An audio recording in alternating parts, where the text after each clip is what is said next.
Screen time take two. It's not lost on me that I'm coming to you via the screen, via the internet, to talk about screen time in your kids. And it's also not lost on me that I got kicked off from this to talk about screen time in your kids. Well, anyway, TV, cell phones, computers, tablets. We are an electronic society. There is just no getting around it. Again, even now, I'm talking to you, bringing you this information via the internet, via screen. Lately, we've been hearing a lot about the downside of it. That excessive screen time can have a lot of negative impacts on kids, their mental, their physical, their social development. And we're going to talk about what excessive is and how do you even begin to shut down the screens that we're so dependent on. So welcome, welcome, welcome again. Good morning, good afternoon, good evening. I am so happy that our paths have crossed wherever and whenever that may be. For those of you who don't know me, I am Mary Kerwin. I'm the founder of Confident Families, and I help moms with skill set, support, and community needed to ditch the overwhelm, guilt, and indecisiveness and improve the quality of life for themselves and their families. I'd love to get to know more about you. So put where you are from in the comments, how old your kiddos are or kid is, what your top concerns may be about screen time usage or anything else. If you're watching this on the replay, do the same with the hashtag replay. Yeah. So it is recommended that everyone spend an hour a day screen free and that we have screen free zones in our homes, especially the dinner table and the bedroom. And I'll get more about that later. Ideally, everyone should go once day a week, unplug totally. I break into a sweat if I'm away from my phone for 5 minutes, if I walk out and forget it. And then the whole day, the thought of a whole day seems impossible anyway. But, we go to Vermont once a year or twice a year to a place where there is very, very little connectivity. There's basically none. Maybe an hour a day where you can get any kind of service. And look at me, here I am talking to you. I survived. The first hour is the hardest. Anyway, how does one make the cut? The simplest way would be to delay the use of screens. First, don't give your kids their own tablet or smartphone or computer until absolutely necessary. And that term necessary is objective. It's determined by you because every child, every family is unique, and what works for one family might not work for another. But it's important to know the side effects when you're making this decision, because screen use releases dopamine in the brain, which can negatively affect impulse control. Some experts even argue that the addiction affects the brain in the same way as cocaine or an opiate addiction. Also, screen time can overload the sensory system. It fractures your attention and it depletes your mental reserves. And experts say that that's sometimes behind explosive and aggressive behavior.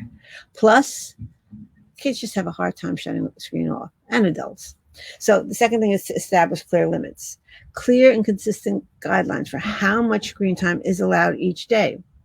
And if you want to know what these guidelines for ages and stages are, a reputable source is the American Academy of Pediatrics. And then they will give you an idea of how much and how little. And for those who feel little ones need to get a leg up with online learning sites and games all morning, know what the side effects are. Studies show that screens can disrupt the child's ability to sleep. It raises their risk for attention problems. It raises anxiety and depression and obesity. Third, create tech-free zones. Designate certain areas of the house as screen-free zones. The dining room, as I said before, the bedrooms. If there are no screens at the kitchen or dining room table, you open up the opportunity for family conversation. And for all the reasons I mentioned before, screens should be kept out of the bedrooms, especially because the blue light from the screens, maybe not especially, just another idea, the blue light from the screens suppress melatonin levels, And it throws off the circadian rhythms and sleep patterns. And some kids just have a hard time shutting the screens off, so they don't get their sleep. 4, have your screens in shared spaces of your home. In the living room, we had ours in the hall. This helps them monitor what they're watching and doing on the screens. Why monitor it?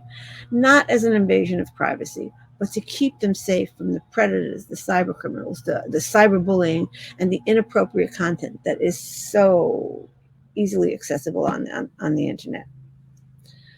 The 5th one is set screen time routines. Establish a daily schedule that includes designated screen time periods. This helps create predictability and structure for your kid. There may be a weaning off period involved in this if they're used to being on the screen a lot. In our house, there were no screens in the morning. It was impossible to get out of the house if somebody turned on a screen. You do you. 6th is alternative activities.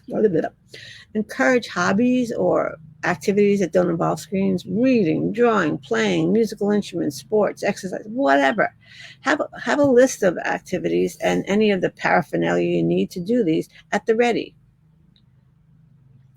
The 7th one is to lead by example. You are the architect of your family, and your kids will often mimic your behavior. If you want your kids to have healthy screen habits, demonstrate those habits yourself. Kids will do what you do, not what you say.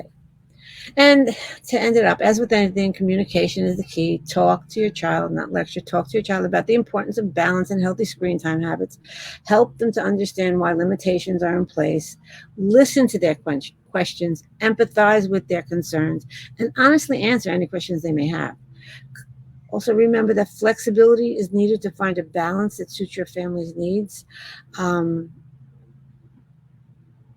while ensuring your child's healthy development. And as with all things parenting, there is no one size fits all.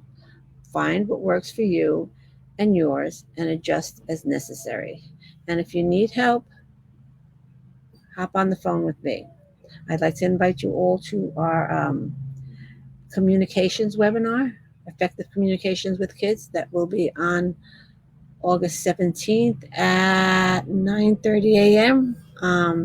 If you'd like to join us to talk about effectively communicating with your kids about this or anything else, I'll put the link to register or actually someone will put the link to register in the comments. And until next time, ciao, ciao. I hope this was, yay.